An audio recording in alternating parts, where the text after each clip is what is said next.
Print এবং electronic মিডিয়ার সম্মানিত সাংবাদিকবৃন্দ, আপনাদের সবাইকে জানাই আন্তরিক অভিনন্দন ও শুভেচ্ছা।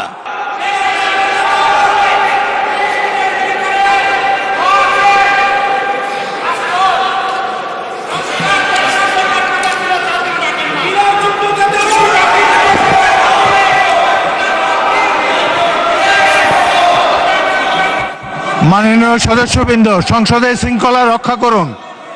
অনুগ্রহ করে নিজের আসনে বসে পড়ুন। রাষ্ট্রপতির ভাষণ শুনুন।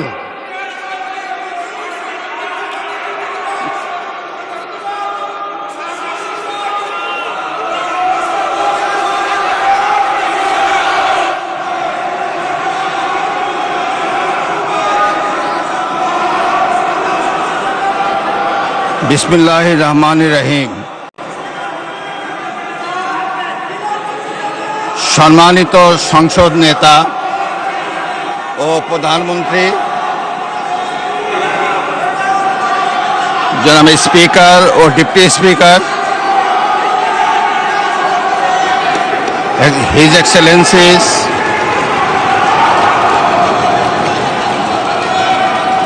সম্মানিত সংসদ সদস্যবৃন্দ,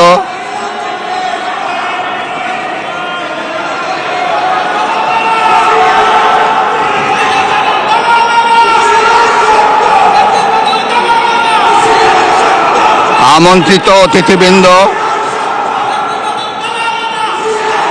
আমি ভরসা রাখি হিরো স্মার্ট ওয়াটার পিউরিফায়ারে।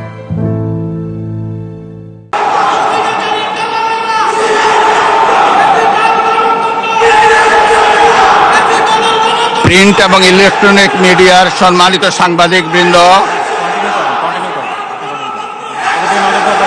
আপনাদের সবাইকে জানাই আন্তরিক অভিনন্দন ও শুভেচ্ছা।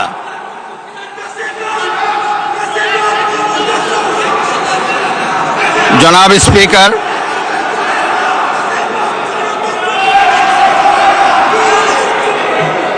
ত্রয়োদশ জাতীয় সংসদের এই উদ্বোধনী অধিবেশনে বাংলাদেশের ইতিহাসের এক ঐতিহাসিক মুহূর্ত। হাজারো শহীদের রক্তের সিঁড়ি বেয়ে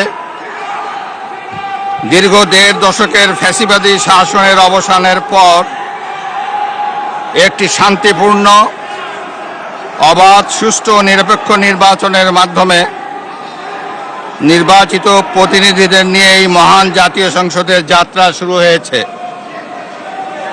ত্রয়োদশ জাতীয় সংসদ নির্বাচনে অংশগ্রহণকারী সকল রাজনৈতিক দল,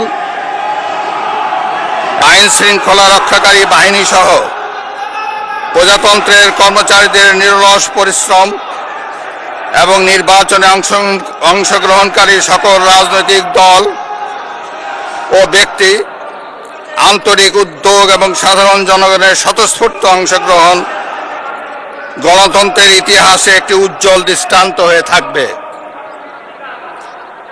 বিএনপির চেয়ারম্যান জনাব তারেক রহমানের নেতৃত্বে বর্তমান জাতীয় সংসদে বিএনপি ও সমমনা দলগুলোর 2/3 বেশি আসনে বিপুল ভোটে জয়লাভ করেছে।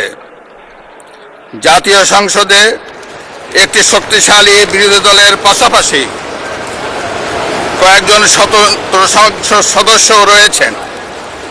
আমি এই সংসদে আপনার মাধ্যমে প্রধানমন্ত্রী তারেক রহমান এবং তার নেতৃত্বে গঠিত নতুন সরকারকে আন্তরিক অভিনন্দন জানাচ্ছি। জাতীয় সংসদের সকল সদস্যের প্রতিও রইল আমার প্রাণ ঢালা শুভেচ্ছা ও অভিনন্দন।